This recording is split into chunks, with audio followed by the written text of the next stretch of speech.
Ni a imani na duk duniya Allah bai taba halittar mutumin da ya kai annabi Muhammadu ba. Abin da yasa na maimaita saboda akwai karatun ai annabi mutum ne kaman kowa. To mu a wajen mu ba haka bane. Ba wanda ya kai shi daraja. Sallallahu alaihi wa sallama. Assalamu alaikum wa rahmatullahi ta'ala wa barakatuhu. Barkanmu da sake kasancewa tare da ku a daidai wannan lokaci. Gaskiya babu shakka wannan malami ya kamata a jinjina mai, a gode mai, a yi mai addu'a. Allah ya ƙara lafiya, Allah ya ƙara lafiya da nisan kwana. Malam Kadiba ka gani yadda bawan Allah ne yake fitowa yana faɗin gaskiya, yana faɗi wa 'yan uwan shi ahli sunna gaskiya, abinda wallahi tallahi ba kowa ba zai iya faɗi a cikinsu. Kadiba ka ga yadda yake gaya musu waye annabi, dan Allah Kadiba ka gani. Wallahi annabi ya wuce wasa, annabi ba mutum bane ba kamar kai, annabi katimul anbiya'u ne. Wallahi ko ka so ko ka ki, annabi ya fi ka, ya fi uwarka, ya fi ubanka, ya fi kowa a daraja a duniya. Annabin da Allah ya ce a so shi, to waye kai da zaka ce annabi mutum ne kamar kowa, kamar kai wanda baka son mutane? Duk mutumin da ba wai kungiyar ka yake ba ka maida shi kafiri, shine kake haɗa kanka da annabi wai kamar ka ne? Ina, Ubangiji Allah ya ƙara mu soyayya annabi, Allah ya ƙara wa malamin nan lafiya da yadda zai dinga faɗakar da mutane, musamman ahlus sunna, waɗanda daga cikin malamansu kullum gurinsu in dai ka fito ka nuna kana son annabi, to wallahi kai mushriki ne, kafirta ka suke yi. San annabin ma da zaka fito ka nuna a hili, wallahi tallahi sai sun kafirta mutum. Dalilin me yasa? Wai me yasa ake yi wannan abu ne dan Allah, musamman arewacin Najeriya? Ba dole bala'i ya haye mu kala-kala ba, a ce wai a cikin malamai ba za su dinga nuna mutane daraja annabi ba. Wasu daga cikin malaman kullum gurin su kushe ga annabi.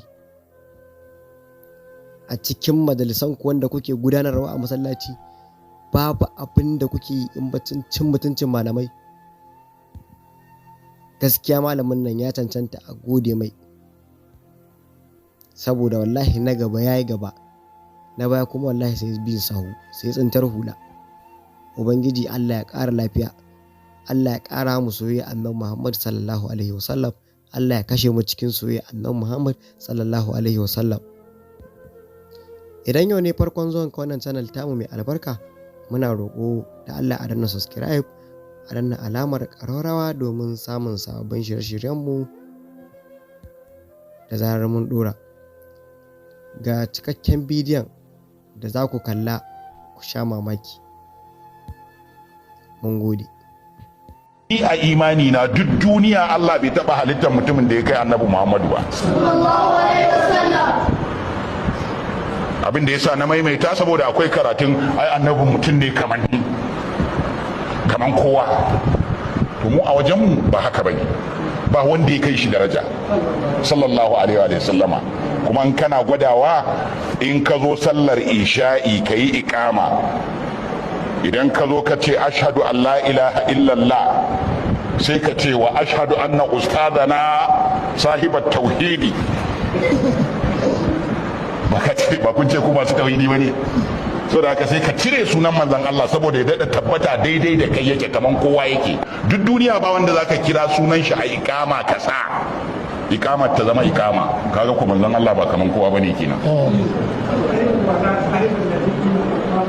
Wa imamul mursalina, ka gani shine imamul mursalina.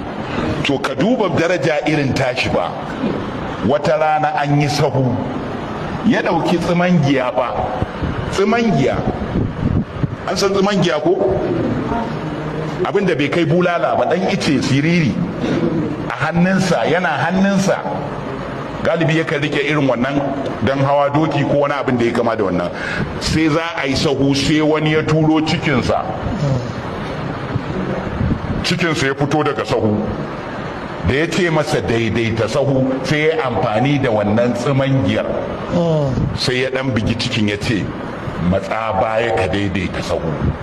Ana gama sallah mutumin nan sai ya tashi ya ce ya Rasulallah, kai an aiko ka rahama ne ga mutanen duniya, ni kuma ka taba haƙƙina ka da ke ni da tsimangiya, da ka yanzu ina son adalci, ina son insafi, ina so rama. Sai manzo Allah sallallahu alaihi wasallama ya miƙa masa tsimangiyar ya ce rama. Sai ya ce ya Rasulallah, ai akwai mayafi a jikinka, ni kuma lokacin da ka da kyan babu mayafi a jikina, saboda ka adalci shine ka kunce mayafin in tsuga maka.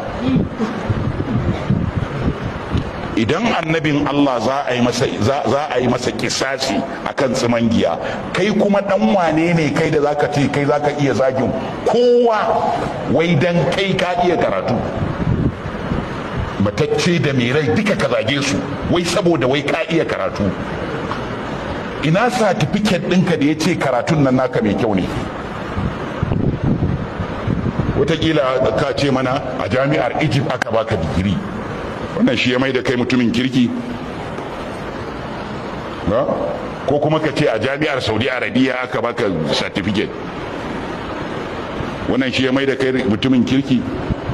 Wa ma da raka an jima za a gano karatun da za a ce an fasa ma baka wannan certificate din. Ko da babu karatun haramta giya a Saudi Arabia, yanzu ba a gano sabon karatu ba? Na'am, ko ba malanta ne yanzu a Saudi Arabia? To me ya faru? Mu ba a hankali, abin da nake nuna mana kenan. Saboda haka laifi iri biyu ne, akwai ism, akwai udwan shine shiga haƙƙin bayin Allah. Wallahi bala'in nan da yake faruwa a arewacin Najeriya, wallahi azim, ni ina ganin cewa haƙƙin bayin Allah ne kadai ya jefa mu a cikin halin da muke ciki. Ba wani dan adam a arewacin Najeriya da ba ci mutuncinsa ba da sunan addini. Wanda bai shigo musulunci ba bai zauna lafiya ba, wanda ya shigo ma bai zauna lafiya ba. Ko akwai wanda yake zauna lafiya ne? Idan ka musulunta, in baka zama dan kaza ba to yanzu wayansu sun samu certificate din su ci mutuncinka. Haka kawai wani ya zauna ya ta zagin kawai saboda baka tare da shi. Bari muku misali da abin da ya faru jiyan nan bawan Allah ya mutu, wai cewa Allah ya ji kanshi kuma wai sai a zagi mutum.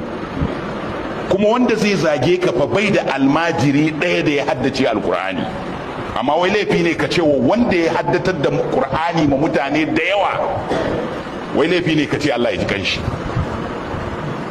Shi kuma bai da almajiran da ya haddatar da koda guda ɗaya. Shi ya haddace ne? Shi ma bai haddace ba. Amma yana da bakin magana akan wanda ya haddace alkur'ani, wanda Allah ya masa jinkirin rayuwa shekara 102.